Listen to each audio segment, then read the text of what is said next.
Ustaz, ada pertanyaan nih dari Instagram, dari DM, dari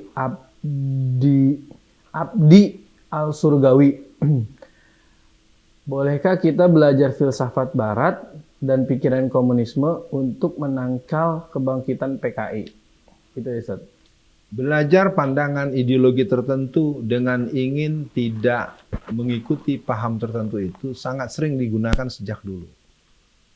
Maka pertama kita berserah kepada Allah Subhanahu wa taala dan kita ingatkan betul pepatah orang-orang tua kita masa lalu, jangan sampai terjadi pancing dilarikan ikan.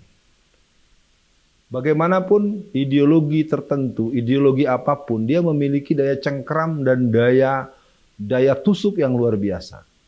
Karena dia berhubungan dengan pandangan pemikiran, dia berhubungan dengan pandangan keyakinan, dan dalam Islam dikenal sebagai hal yang akan berhadapan dengan prinsip-prinsip akidah. Belajar apapun tidak ada larangan.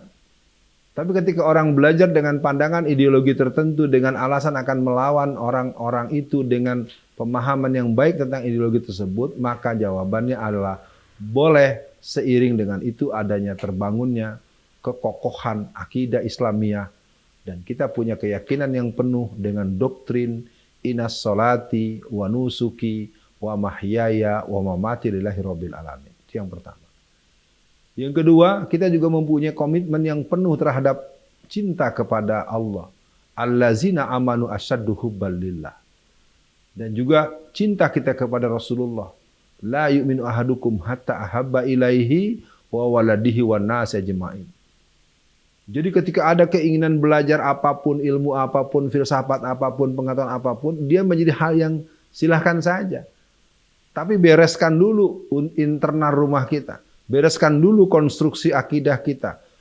Bereskan dulu ketertiban ibadah kita. Bereskan dulu tentang pandangan Islamiyatul hayah kita. Islamiyatul hayah kita. Dan bereskan dulu akhlak kita kepada Allah, kepada sesama makhluk, dan utamanya kepada diri sendiri dan pada orang tua kita. Jadi persoalan ini menjadi tidak ada masalah ketika imunitas ilmiah, imunitas akidah, imunitas saksiatul islamiyah itu telah menjadi satu wilayah bangunan yang kokoh sosok seorang pribadi muslim atau muslimah.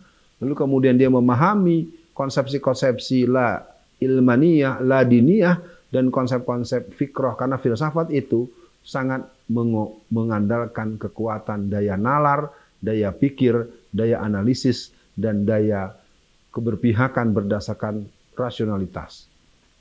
Artinya, silahkan.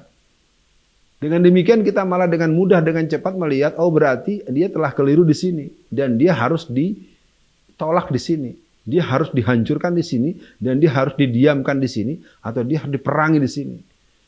Namun, disayangkan, kalimat-kalimat yang bermula dengan pertanyaan seperti tadi, sering menjadi sesuatu di luar dugaan, seperti yang saya katakan, pancing dilarikan ikan. Maksudnya memancing dapat ikan. Tapi kejadiannya malah kecebur empang, kecebur laut gara-gara diseret oleh ikan.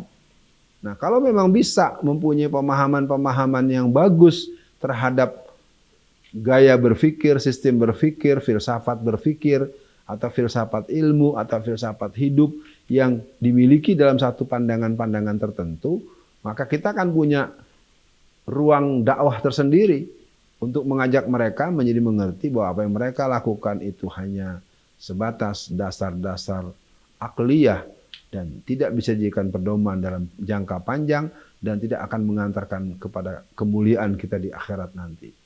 Kesimpulannya, belajar apapun, filsafatkah, ilmukah, apapun, silahkan dengan kondisi bahwa kita setelah menjadi seorang pemuda, seorang pemudi, seorang ulul albab, dan seorang yang mempunyai pemahaman-pemahaman konsepsi keilmuan yang dasarnya adalah iman dan aktivitas-aktivitas peribadatan yang menyuburkan pandangan-pandangan kita terhadap persoalan baik yang kita hadapi ataupun yang ditreatmentkan oleh pihak eksternal.